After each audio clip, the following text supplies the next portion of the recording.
오늘은 그 말로만 듣던 대관령.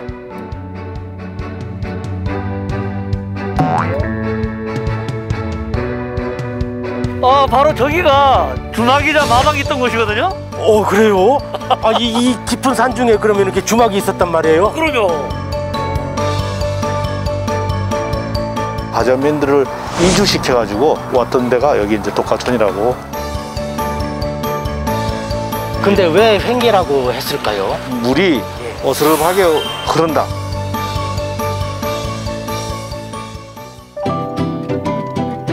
강원도의 흔한 고갯길, 그 중에서도 가장 높고 어지러운 고갯길이 있습니다.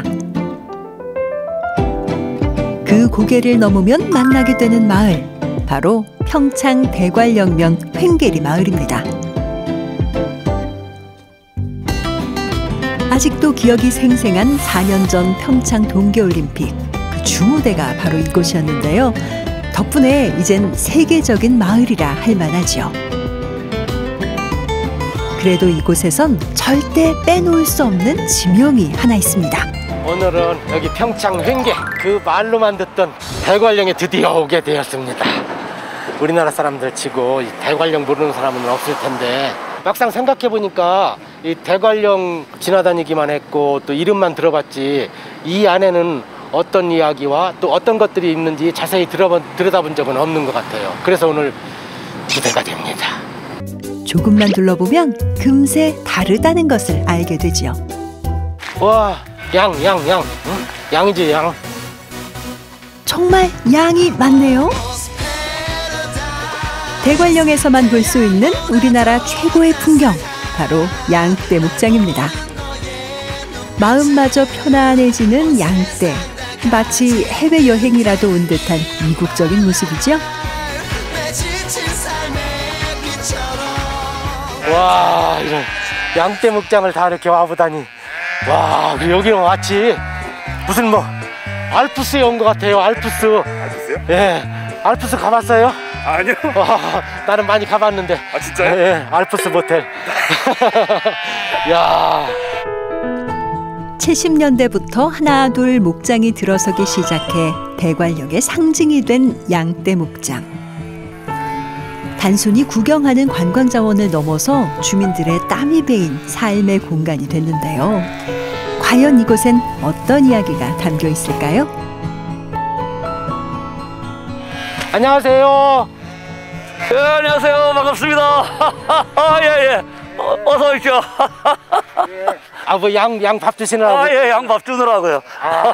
이게 대관령의 참모습을 보는 것 같아요. 그냥 알프스에 이렇게 온 것 같아요. 와, 정말 여기 목장의 넓이가 얼마만큼? 면적이 한 15,000평 정도 됩니다. 와, 15,000평. 양은 이 도시 도예지 사람들한테는 무슨 동물원이나 이런 데 가야 볼 수 있고 그러는데, 여기 대관령에 오면은 양들이 이렇게 많아요. 그 어떤 이유가 있을까요? 당연히 이유가 있죠. 양들은 아주 서늘한 기운을 좋아하거든요. 얘들은 이제 더운 곳에서는 잘 자라지 못합니다. 모기에 물리면 이제 다리를 못 쓰게 되거나 마비가 되는 경우가 있고요. 무엇보다도 대관령에는 목초지가 초원이 어마어마하게 많이 있지 않습니까? 서늘하고 풀도 많고, 그래서 자연스럽게 양을 많이 키우게 된 겁니다. 용돈도 벌고. 근데 옆에 계신 분은 어떤 관계신지? 저희 이제 아주 불알 친구인데요. 그래요? 이 친구는 강원도 소부자입니다. 서로 한 1,000마리 키우는. 저는 양을 키우고, 이 친구는 한우를 강원도에서 제일 많이 키우는 강원도 소부자. 아이고, 그냥 어렸을 때 친구시구나. 예. 그나저나 양 먹이 줄 시간 아닌가요?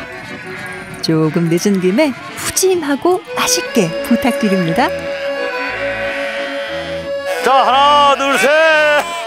이야.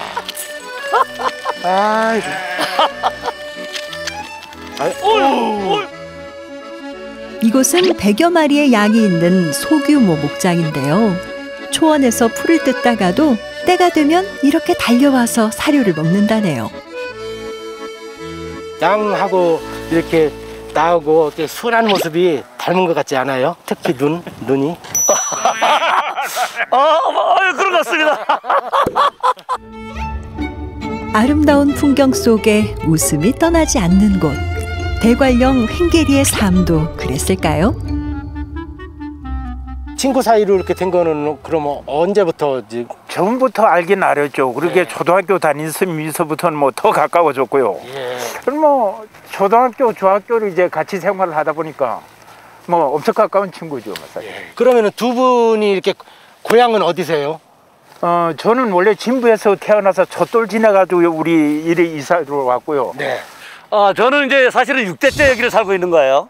우리 증조 할아버지부터 우리 저 손자까지 여기 살고 있는데, 우리 할아버지 때 잠깐 저 진부 가서 살다 왔죠. 이거 원래 여기 그렇구나. 그러면은 이제 어렸을 때 그런 두 분만 이렇게 갖고 있는 그런 추억이랄까? 뭐 이런 것도 뭐 있으실 것 같은데. 눈이 이제 문지방까지 꽉 차가지고 문을 못 열고 그 정도로 오고 그러다 보니 뭐 겨울에 할 일이 없으니 뭐 썰매에 깎아가지고. 여기는 이제 겨울에 눈이 하도 많이 오니까 유일한 겨울 놀이가 스키놀이입니다. 자연스럽게 집에서 아버지가 깎아준 스키 이제 신고 나와서 뒷동산에서 하루 종일 스키 타는 게 유일한 겨울 놀이였죠. 뭘로 만들어서 여기서는? 가장 쉽게 만드는 게 벚나무하고 고르쇠 두 가지 나무로 많이 깎거든요. 근데 깎아가지고 이제 옛날 여물감에 소주 끓이는 감에다 삶아가지고 코를 휘우는 거예요. 이렇게 휘우는 거예요. 휘어서. 옛날에는 이제 스키장이 거의 처음 만나가 있어가지고 로프 타고 올라갔다고. 그래. 로프. 밑에 발동기를 놓고 로프가 돌아가는 게 이제 스키를 신고 매달려 올라갔거든. 그때 그것도 한번 타고 싶어가지고 비로프대 앉아가지고 매달려고 막 내쫓고 그랬습니다. 옛날에. 연애 역사 같은 거는 어떠셨을까요? 연애 역사는 몰라. 알아도 모른다고 해야 되지만 실제 몰라. 맞습니다. 현명하십니다. 보면 이제 지금은 이제 영동고속도로가 뚫려가지고 교통도 좋아지고 관광객들도 많이 오고 집도 많이 생기고 사람도 많이 살고 그러는데, 예전에는 정말 산골 작은 마을이었을 텐데 이 마을이 어떤 모습이었을까요? 일단 먹고 살아야 되는데 먹을 게 없다고요. 그러니까 농사를 재봐야 감자, 옥수, 콩 여기 다인데, 옛날에는 추우니까 벼농사도 안 되고 옥수수 농사도 안 되고 그저 콩강냉이. 추워서 그래. 대관령 전혀 안 됐다. 그러니까 그게 모자르면 때 따라 이제 가을철 멧돼지 다람쥐를 먹는 도토리를 주워다 먹었거든요. 도토리 주워 먹죠. 옥수수 그 요만한 거 요런 거 따먹죠. 부모님이 조금 원망스러워서 야 이게 뭐 먹고 살지도 못할 정도가. 1970년대 평창 횡계리입니다. 그저 작은 산초대에 지나지 않았던 마을. 하지만 영동고속도로가 개통된 후 횡계리는 조금씩 변화의 길을 걸었고 현재 모습을 갖추게 됐죠. 그리고 명실상부한 평창의 상징이 됐습니다. 하지만 과거에서 지금까지 횡계리를 관통하는 중심은 역시 대관령이었습니다. 짐작조차 어려운 대관령의 삶. 대관령에서 산다는 건 과연 어떤 삶이었을까요? 여기 평창 횡계하면은 대관령을 빼놓을 수가 없잖아요. 근데 여기 사시는 주민들이나 아니면 두 분한테는 이 대관령 하면은 어떤 그런 의미가 있을까요? 대관령이 뭐 신앙과 같은, 늘 변함없고 늘 그 자리에서 많은 사람들에게 이로움을 주는 그런 편의 좋은 자연 환경이잖아요. 저는 이제 어려서부터 여기 한 번도 떠난 적도 없고 죽을 때까지 여기 살 거고 여기 묻힐 건데, 대관령은 뭐 저희 신앙과 같은 절대적인 그런 뭐 의미라고 보는 거죠.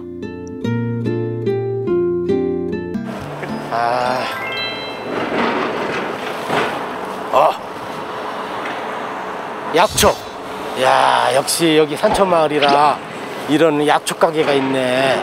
약초상이 있다는 것은 여기 약초상 사장님께서는 요 인근에 있는 이곳저곳에 산을 다니면서 약초를 캤을 것이고, 이 약초를 캐다 보면 이곳저곳을 다니다 보면은 여러 가지 여기에 대해서는 모르는 게 없을 것이고, 그렇다면 나는 저기에 들어가 가지고 사장님을 만나서 이야기라든지 그런 거를 물어봐야 될 것이고 가보겠습니다. 대관령에서 만난 약초 가게. 왠지 궁금증이 생기죠? 살짝 구경 한번 해보겠습니다. 보기만 해도 진한 약초 향이 진도가는 풍경. 어디에 쓰는 약재들일지 볼수록 궁금증이 더해집니다. 안녕하세요. 예, 아니 여기에 이게 약초라고 간판이 있어가지고 한번 들어왔습니다. 예. 와, 정말 여러 가지 약초가 많네요. 다 이제 요 근처에서 이렇게 나온 거겠죠, 이게. 예. 요 주위에 높은 산이 많아요. 그래갖고 요런 건 최고 높은 산에만 있어갖고 겨우살이가. 아, 이거 겨우살이구나, 이게. 겨우살이 항암, 암, 당뇨, 소화기 이런 데 좋다고 그러고. 예. 저 술 많이 마시고 이러면 간에 좋다는 거 이제 벌나무. 또 이제 유금피라고 해서 이제 아, 저거 유금피. 예. 위장이 좋다는 이제 이게 대머리에 뭐 좋은 거는 뭐 없을까요? 대머리. 어성초. 아, 정말로 있어요? 예. 실제로 예. 있구나. 떨어졌어요. 어성초가. 예. 진작에 알았었어야 되는데. 아, 참. 혹시 산삼도 캐보셨어요? 제가 10만인데요. 아, 그러세요? 네, 제가 10만이에요. 캔 거 사진 찍어놓은 게 많이 있어요. 아, 그래요? 이쪽으로 한번 와서 한번 보세요. 어이구, 이게 다 이게 삼이에요. 증거 자료구나. 네, 눈만 뜨면 산에 가니까. 네. 이것이 그동안 캔 산삼들입니다. 벽면을 가득 채운 사진에서 그동안 산에서 보낸 10만이의 내공이 느껴지는 것 같죠? 이 8뿌리에 4억.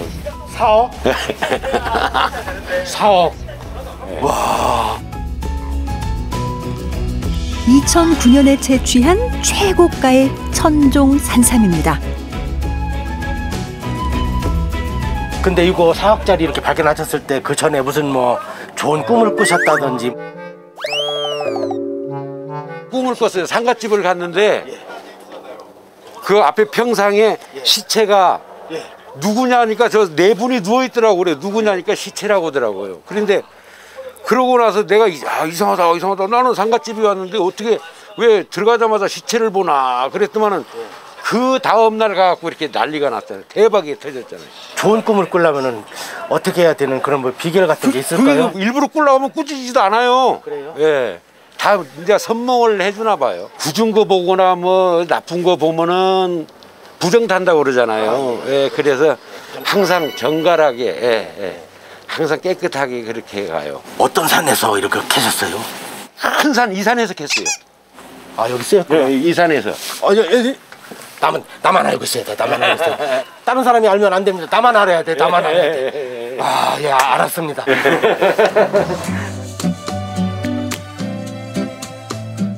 산과 결혼한 지 어느덧 30년. 아직도 10만이라는 이름이 낯설 때가 있지만 대관령은 늘 선물처럼 고마운 존재죠. 그러면은 사장님은 원래 여기 이렇게 횡계 대관령 여기가 고향이신가요? 무지요. 아, 무주. 전라북도 무주. 거기도 내가 알기로는 무주구천동 있고 산이 덕유산 있고 산이 이렇게 장난이 아니고 그러는데. 예, 거기서 산 많아요. 크고. 예. 어떻게다가 여기로 이렇게 오셔가지고. 스키장에 이제 근무하러 왔다가 이제 명퇴하고 이제 10만으로 이제 변경했어요. 쉬는 날이 너무 많아요. 1년에 뭐 월차, 대유, 연휴, 뭐 빨간 날 뭐 이래갖고 시간이 많으니까 그 시간은 다 산에 가서 산이 좋으니까 산에 가서 약초 캐다 보니까나 그게 마음에 들더라고요. 산에만 가면 마음이 포근하고 편안하고 참 좋아요. 예. 그러니까 다니지. 그래서 내 기술을 내려놓고 10만이로 변신했습니다. 이제 그 무주의 산하고 이쪽 강원도 여기 대관령 산하고는 어떻게 조금 차이점이라든지 이런 게 있는지. 그쪽에는 산이 돌산이고 황토인가 이라고 딱딱하고 산이 뭐 뿌리를 내리지를 못하겠더라고. 여기 와서 보니까 산이 부엽토가 쌓이고 해갖고 막 땅도 부드럽고 막 손으로도 막 삼을 캐요. 예. 막 이 손에 푹푹 들어가요. 여기는 산이 그렇게 좋아요. 개방산, 오대산, 가리왕산, 노투산 이쪽으로는 올라가기도 좋고 가서 땅도 좋고 예. 나중에 3km 갈 때 한번 따라오시면 잠도 계실 거예요. 그래도 돼요. 이거는 방송에 편집해 주세요. 다만 알고 있어요.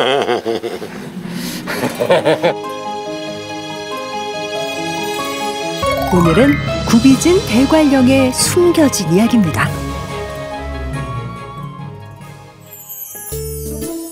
본래 도안면이었다가 2007년 지명을 바꾼 대관령면. 그만큼 대관령이 중요하다는 의미일 텐데요. 그렇다면 대관령이 있는 횡계리는 어떤 마을일까요? 보기엔 그저 평범한 농촌 마을과 다르지 않은 모습이지만 첩첩이 쌓인 산만큼이나 많은 이야기를 담고 있는 곳의 대관령. 영동과 영서를 구분짓는 관문이자 자연이 만든 거대한 장막. 대관령을 한 번도 넘지 않으면 행복하다는 말이 있을 정도로 어찌나 넘기가 힘든지 대굴대굴 구르며 넘어가는 고개라고 했죠. 그래서 고개를 대굴령이라고도 불렀습니다. 그런데 이 고개를 꼭 넘어가야 하는 사람들이 있었죠. 그들은 바로 과거를 보러 가야 하는 선비들이었습니다. 그중 한 사람이 율곡 이이였죠. 어느 날 강릉에서 부지런히 길을 떠난 이 험준한 산길이 시작되자 걱정이 들었지만 총명한 눈빛을 빛내며 반드시 고개를 넘으리라 다짐을 했습니다. 흙내음을 벗삼아 걷던 그때 세찬 바람이 몰려왔죠. 이인은 시큰거리는 눈을 뜨려고 했고 몸을 구부리며 나아갔습니다. 그런 그의 눈앞에 펼쳐진 건 빙빙 둘러쳐 있는 높은 고갯길. 멀고 험난한 길이 이어질 거라는 심상치 않은 예감이 들자 그는 허기가 밀려왔습니다. 길도 꽤 험한데 이걸 챙겨가거라. 그는 마침 어머니가 챙겨준 것이 생각나 메고 온 짐을 풀었습니다. 짐 속에 들어있는 건 곶감이었죠. 한양까지 아득하기만 한 머나먼 길이었지만 넉넉히 챙겨온 곶감을 보자 든든한 기분이 들었습니다. 이인은 곶감 하나를 입에 넣고 구비를 돌았습니다. 그렇게 높은 구비를 힘겹게 도울 때마다 곶감을 하나씩 먹었지요. 그러나 구비 도는 길은 끝이 없었고 입안이 바싹바싹 마르고 발이 욱신거렸습니다. 제 아무리 어려운 학문도 이처럼 끝이 보이지 않았던 건 아니었죠. 이인은 책을 모두 쏟아내고 걸음을 재촉하고 싶은 심정마저 들었지만 꾹 참고 곶감을 먹으며 계속 나아갔습니다. 어찌나 오랫동안 걸었는지 짐이 가벼워진 기분조차도 까맣게 잊고 갈 때쯤이었습니다. 한 걸음 한 걸음 헤쳐나가던 그는 고갯길 정상에 도착을 했죠. 산등성이와 골짜기에서 흐르는 폭포와 개울을 보자 온갖 불안이 사라지고 마음이 시원해졌습니다. 그는 땀을 식히며 쉬기로 했고 짐을 풀어 남은 곶감으로 요기를 달래려고 했습니다. 그런데 아니 분명 100개였는데 이인은 순간 자신의 눈을 의심하고 말았죠. 그 많던 곶감이 달랑 1개밖에 남지 않은 것이었습니다. 이인은 정신이 또렷해졌고 그러자 무언가를 번뜩 깨달았습니다. 세상에 99굽이나 넘은 거구나. 그 이후 조선을 대표하는 대문호로 알려진 이가 넘은 힘겨운 이 고갯길을 99굽이라고 부르게 된 것입니다. 그렇게 대관령은 누군가에게는 넘을 수 없는 거대한 장애물과 같았지만 또 다른 누군가에게는 새로운 세상으로 가기 위해 반드시 넘어야 하는 웅장한 문으로 남아 있습니다.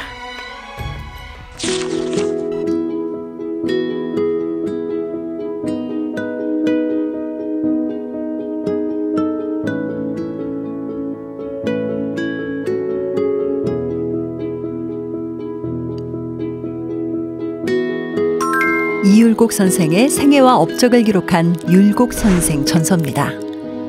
강릉은 그의 고향이자 어머니인 신사임당의 고향임을 나타내고 있습니다. 9번의 장원급제로 유명한 율곡 이. 주로 한양에서 공부를 했지만 21살 때는 강릉에서 과거를 보러 간 기록이 남아 있습니다. 전설이 맞다면 99구비는 이때 만들어진 별칭이겠죠. 1872년 강릉부 지도입니다. 대관령 옆에 99곡이 표시되어 있습니다. 높고 험준한 고갯길의 대명사 대관령. 그런데 언제부턴가 이 길은 고된 삶의 역경을 상징하고 있습니다. 굉장히 이 길이 험하다 보니까 서울에서 원님이 이 영동 지방으로다가 파견을 나오실 때 너무 이 대관령 고개를 넘기 싫어가지고 그분들이 6개월이 걸렸대요. 근데 6개월이 왜 걸렸냐면 그분들이 얼마나 오기 싫으면은 춘천으로 돌아서 홍천으로 해서 본평으로 들어갔다가 그러다가 오는 바람에 그분들이 6개월씩이나 걸렸다고 합니다. 저의 시어머니 같은 분인 강릉 시동이 친정이신데요. 시집 오실 때 그 집안에서 한 번 올라가면 평생 친정을 못 올까봐 너무 서러워서 울고불고 집안에서 초상난 것처럼 그렇게 많이 울었답니다. 그러다 보니까 여기 대관령에 영동 사람들이 한 번도 평생에 대관령을 안 넘고 사는 게 그 사람들의 최고의 행복이었다고 합니다. 대굴대굴 굴러서 넘어야 했다고 대굴령. 강릉 쪽으로 넘으면 첫 번째 만나는 마을이 굴면이라 불리는 곳인데요. 대굴대굴 구르다 이곳에서 구르는 것을 면했다 해서 붙여진 지명이죠. 현재도 굴면리라 부릅니다. 1950년대 걸어서 대관령을 넘던 모습입니다. 그러다 70년대 이후 비로소 길이 닦였지만 구불구불한 고갯길은 그대로였죠. 그래도 덕분에 대관령은 관광지로의 첫 걸음을 뗐습니다. 그 콧대 높은 대관령도 어느덧 고속도로가 관통하고 있습니다. 참 격세지감을 느끼게 하죠.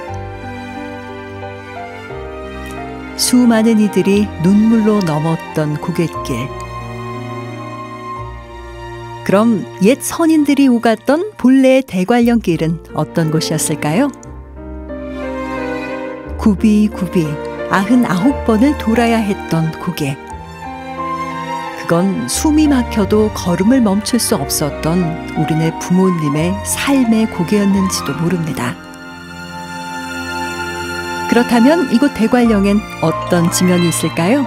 그리고 그 속엔 또 어떤 삶의 이야기가 담겨 있을까요?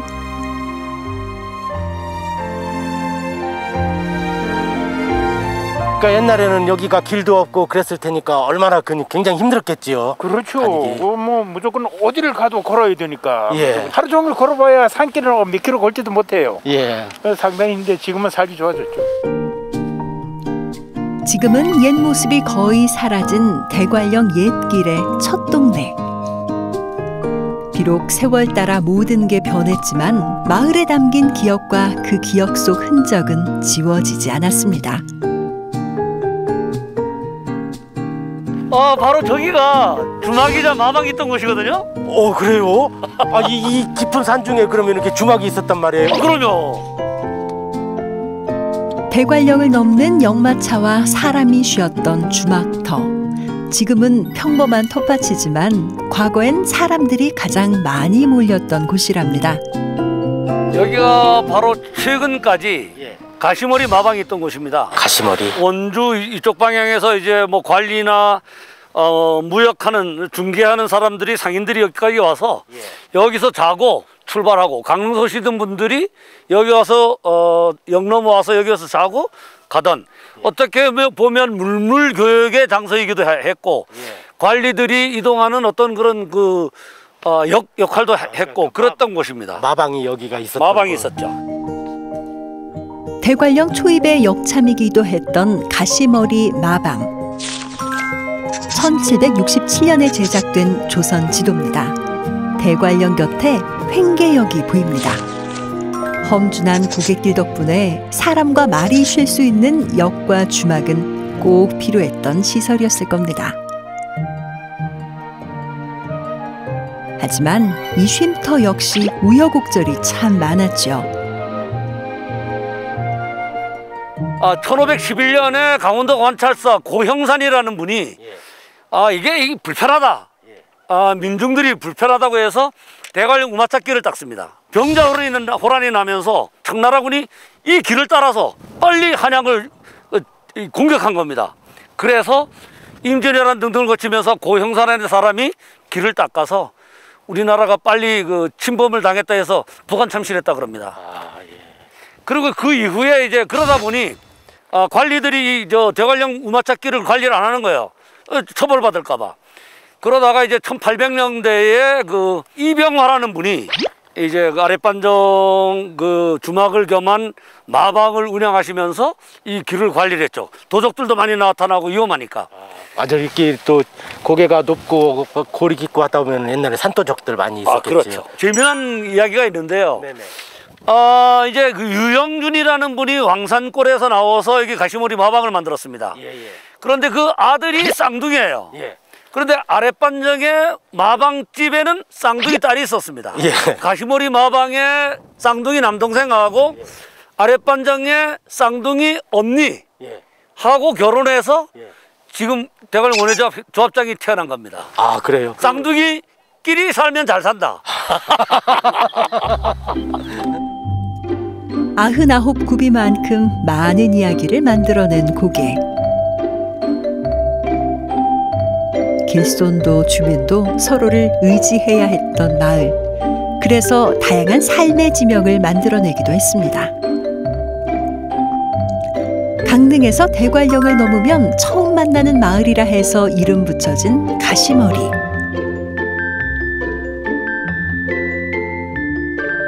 연꽃이 물에 떠있는 형국으로 해가 잘 들어온다 해서 꽃밭 양지마을. 넓은 들녘으로 밭을 가는 데만 보름이 걸린다 해서 독특한 이름이 붙은 보름가리. 꽃밭 양지와 보름가리를 포함해 대관령 최정상부에 자리한 이곳 전체를 의야지라고 부르는데요. 과거엔 마을 전체가 밭으로만 이루어져 있어 의로운 들녘이란 뜻의 의야지라 했다고 합니다.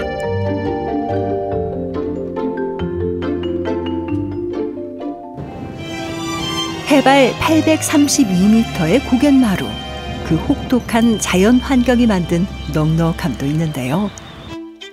바로 이것입니다. 뭔지 아시겠죠? 남한에선 가장 먼저 시작한 황태덕장.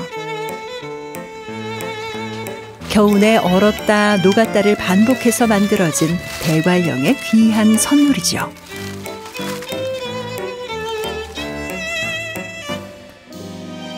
다양한 요리로 재탄생한 대관령 황태. 보기만 해도 절로 군침이 도는 대관령 황태 요리 한 상이 차려졌습니다. 아, 이게 여기 대관령 하면 역시 황태지요. 그냥 진수성찬이 따로 없네요. 근데 여기서 이렇게 장사는 언제부터 이렇게 하시게 되셨어요? 네, 지금 이제 거의 한 30년 넘습니다. 뭐 늘 집에서 또 어머니가 해주셨고 아주 자연스럽게 했습니다. 그러니까 얘들이 지금 12월 달에 제일 추울 때 넣으면 얼었다 녹았다 이러면서 이 살이 이제 부드러워집니다. 냉물에다가 막 갖다 놓고 막 씻어가지고 막 그냥 갖다 놀고 그럼 금방 막 뽀짝뽀짝 얼죠. 그리고 얼마나 손시렵고 막. 아이고 그건 뭐 말도 못하죠 뭐. 근데 여기 황태가 왜 그렇게 유명하게 됐을까요? 네, 황태는 원래 북한 음식인데요. 남북이 갈라진 다음에 남한 쪽에서 황태를 할 수 있는 곳을 찾다가 유일하게 가능하다고 찾은 곳이 대관령이죠. 일교차가 커서 대관령 황태가 아주 좋습니다. 겨울이면 어김없이 산속의 황금어장으로 변했던 대관령. 아무리 시간을 거꾸로 돌려도 배경이 바뀔 뿐 황태는 변함이 없습니다. 그럼 이 맛을 안 볼 수가 없겠죠? 보기만 해도 그냥 행복해집니다. 이 마스크를 벗어야지. 맛있는 걸 보니까 바보가 돼가는 것 같네.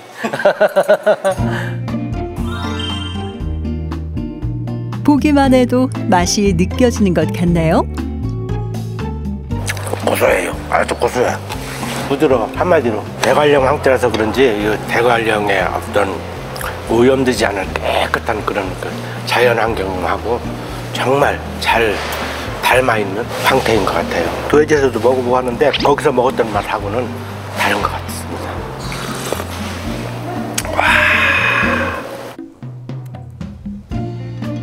와, 시원합니다. 그냥 아주 그 담백하고, 아버지들이 장에 나갔다가 술 진탕 먹고 와가지고 막 소리 지르고 막, 그리고 그 다음날 엄마가 집에 있는 그거 막 북어 방망이로 막 아버지 욕해가면서 두드려가지고 이거 해장국, 황태 해장국 딱 해서 끓인 김에 이제 우리들도 한 그릇씩 얻어먹고 그랬었는데.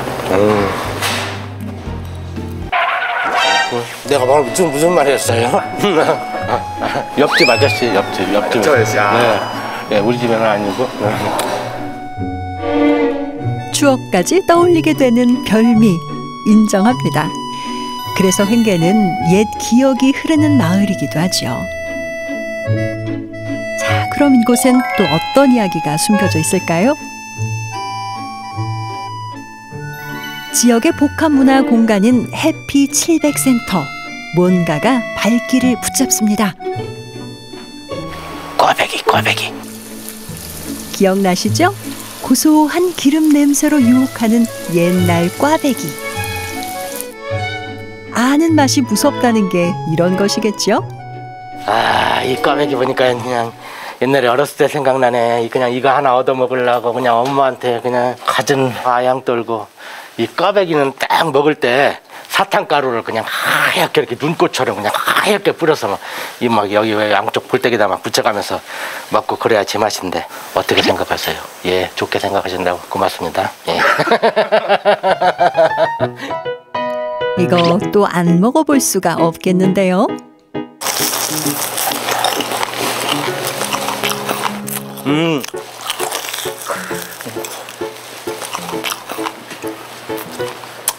형님.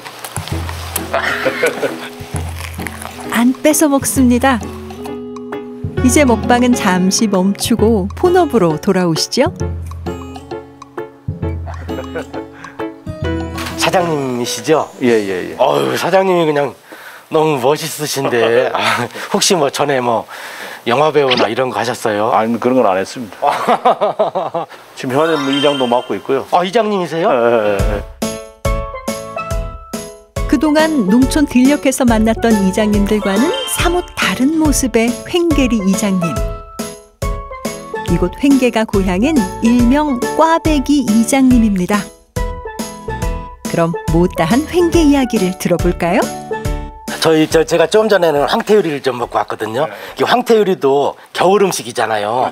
또 여기 횡계 하면은 어떤 뭐랄까 겨울에 그냥 우리나라의 상징 대표적인 이런 또 꽈배기도 이렇게 눈꽃 막처럼 이렇게 하고 하는데 지금이야 이렇게 무슨 뭐 아름다운 뭐 눈꽃이 어쩌네 겨울 풍경이 어쩌네 하지만은 예전에는 이 좀 살기가 지금 같지는 않았겠지요. 거의 허벌판 정도에 살지 못할 정도로 그렇게 춥다 보니까 그 당시만 해도 사람이 별로 없었죠. 그리고 그때만 해도 땔감이 없잖아요. 산에 가서 나무를 해가지고 오면은 이동 수단이 없었어요. 여는 눈이 많이 오다 보니까 그 나무를 해서 소에다가 이렇게 멍을 이렇게 씌워가지고 나무를 실게끔 소 여물에다가 스키 하듯이 소 여물에다가 이제 그 나무를 구워가지고 거기다 나무를 싣고 이제 설표를 해신고 다녔는데 그래서 그 나무 실는 데다가 제가 매달려가지고 그게 이제 언덕방에 내려오면 굉장히 빠르거든요.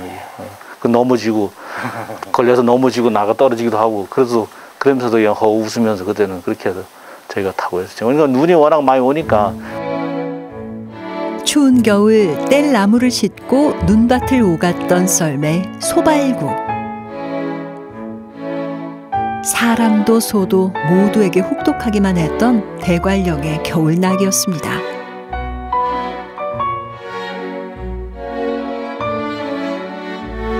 그래도 혹독한 자연 환경을 견디며 살 수 있었던 건 마을을 가로지르는 넉넉한 물이 있었기 때문인데요. 이 물길로 인해 만들어진 독특한 지명이 있습니다. 그 횡계리라고 그러잖아요. 그렇죠, 횡계. 근데 왜 횡계라고 했을까요? 저희가 알기로는 뭐 어깨천이라 해가지고 물이 어스름하게 흐른다. 어슷하게. 어슷하게 흐른다 그래서 똑바로 흐르는 게 아니고 어슷하게 흐르면서 시내를 횡단한다 해가지고 횡계라고 그렇게 전 걸로 저희는 알고 있습니다. 마을을 가로지른다는 이 물길이 과거엔 횡계천이라 불렸던 송천입니다. 1919년 지도입니다. 자세히 보면 세 물길이 횡계 시내에서 만나는 것을 알 수 있습니다. 얻개는 이렇게 물길이 합류해 교차되는 모양을 일컫는 말인데요. 이 얻개를 횡단하는 물길로 생각해서 가로횡, 시내 개의 횡계가 된 것이죠. 그리고 또 하나의 중요한 지명이 있습니다. 여기서 보면 좌측으로 보면은 황병산이 있는데 아까 그 황병산은 굉장히 험하거든요. 그 황병산이 그렇게 험했다고 그랬는데 얼만큼이나 험했을까요? 한 10월 달 정도 되면은 이 굵은 체인을 감고 올라가야 돼요. 그 사람은 못 올라갈 정도로 그 정도로 산이 험합니다. 돼지도 많이 나와가지고 산짐승들. 산짐승도 많이 나와가지고 지금 사냥도 많이 했다고 얘기를 하거든요. 사냥. 옛날에는 호랭이도 저기 있었겠죠. 있을 수도 있었겠죠. 호랭이 저기서 지키고 있다가 딱 까마귀 주면 안 잡아먹지. 산세만큼 험난한 생활을 해야 했던 황병산. 병풍처럼 둘러친 첩첩산중 평창. 평창의 여러 산들 중 벼랑이 많고 무척 험한 데다가 날카롭게 각진 산이 있습니다.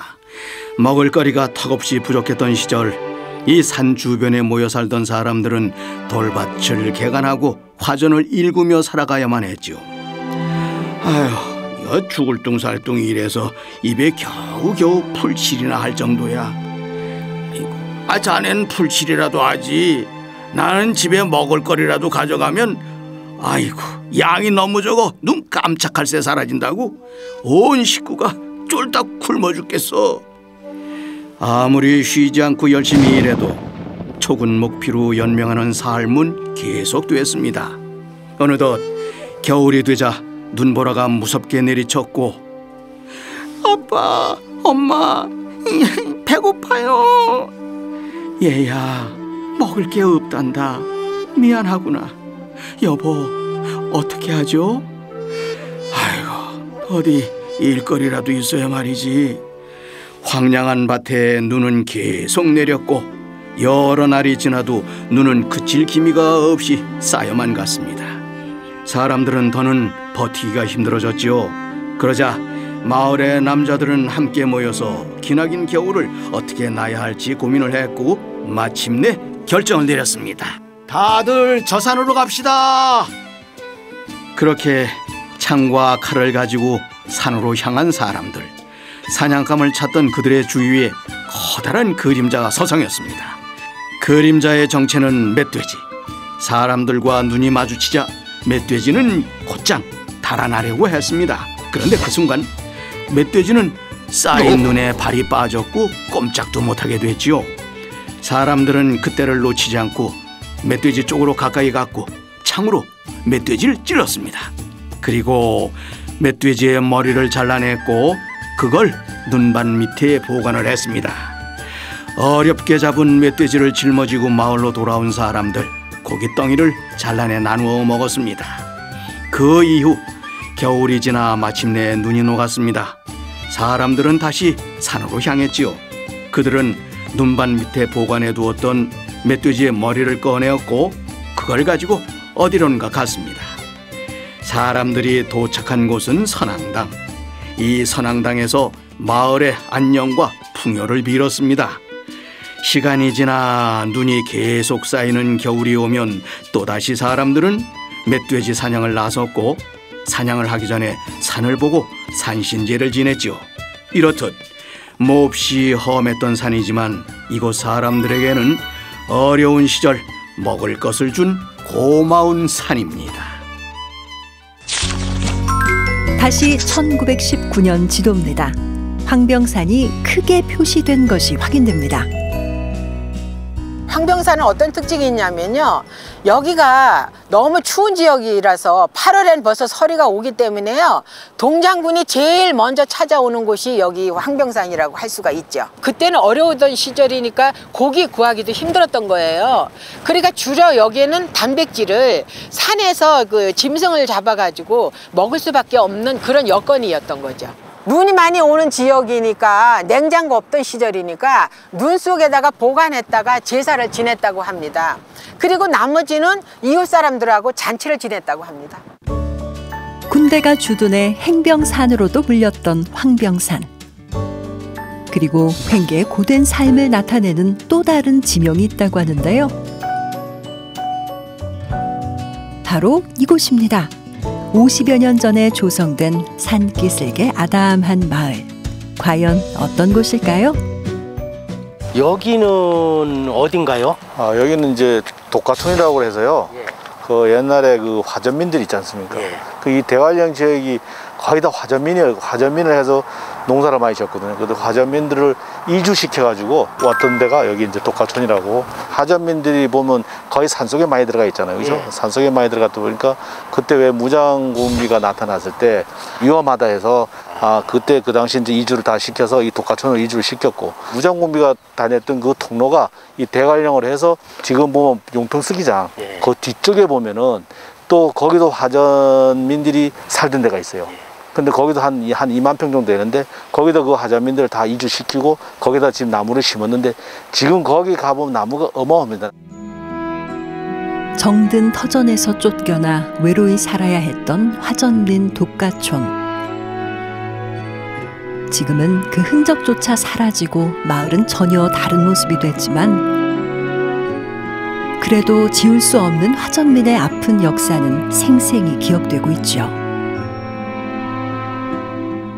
1928년의 경우에는 전국적으로 화전민이 121만 명이었는데 강원도는 32만 명입니다. 그래서 전국의 2위였고요. 일제가 이제 우리나라를 이제 강제 점령하게 되면서 1910년도에는 이제 토지 조사 사업을 하고요. 11년도에는 또 산림령을 내리고 또 그 이후에는 임야 조사령을 내리게 됩니다. 그러니까 이런 어떤 제도를 통해 가지고 한반도 면적의 한 40% 정도가 일제 그 조선총독부의 소유가 되죠. 그러니까 그만큼 그 숫자만큼 우리는 자작농이었던 사람들이 자기 토지를 잃고 그 소작농으로 전락을 하게 됩니다. 또 지주하고 소작과의 관계가 굉장히 강화되는 시기가 바로 일제강점기예요. 자기가 생산한 그 농산물에 거의 심지어는 50%, 60%까지 지주에게 이렇게 바쳐야 됐습니다. 생활이 굉장히 궁핍해질 수밖에 없는 거죠. 그러니까 자작농을 하던 사람들이 자작농을 할 수 없게 되고 그렇게 되니까 화전으로 이동을 할 수밖에 없게 됩니다. 궁핍했던 산간마을 화전민의 생활. 먹어도 배가 고프던 그 시절. 어느 날 통보된 청천벽력 같던 강제 이주, 무장공비와 산림 녹화가 그 이유였습니다.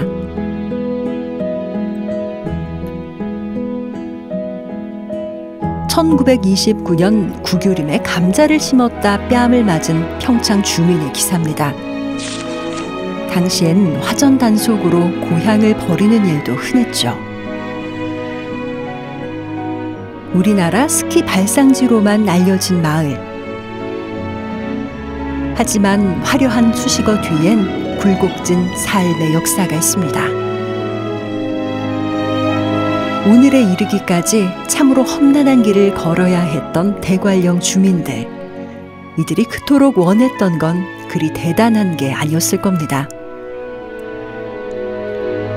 마음 편히 농사 지을 수 있는 땅 한 뼘과 내일은 더 나을 것이란 희망. 그리고 대관령이 건넨 작은 기적. 이를 모두 이뤄낸 대관령의 얼굴들.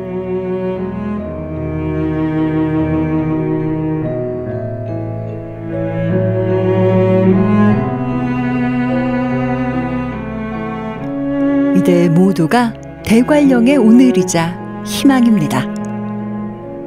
이들이 걸어온 99굽이 99의 삶은 아직 끝나지 않았습니다. 꼬불꼬불 고개를 넘고 넘어 걷고 걸어서 그렇게 살아왔는데 그런 것들이 이렇게 좀 쌓이고 쌓여서 지명이 이렇게 만들어지고 또 새로운 역사가 되고 문화가 되고 그랬던 것 같습니다. 그런 거를 오늘 또 이렇게 새삼스럽게 알게 되었던 그런 날이었던 것 같습니다. 고개는 높아도 포기를 모르는 마을. 여기는 대관령 정상 평창 횡계리 마을입니다.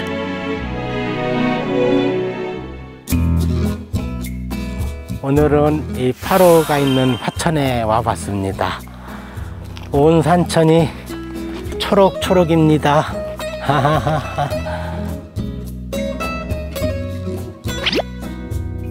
요 산이 바람에 살랑살랑 보면 멋있대요. 아, 그래요?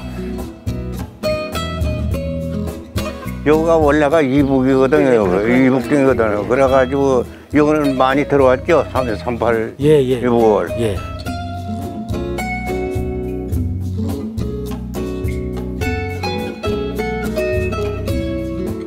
지금 말씀하시는데 목청이 얼마나 좋으신지 와 이게 가수나 아니면 판소리 이런 거 하셨어도 잘하셨을 거예요. 노래 한번 할까요?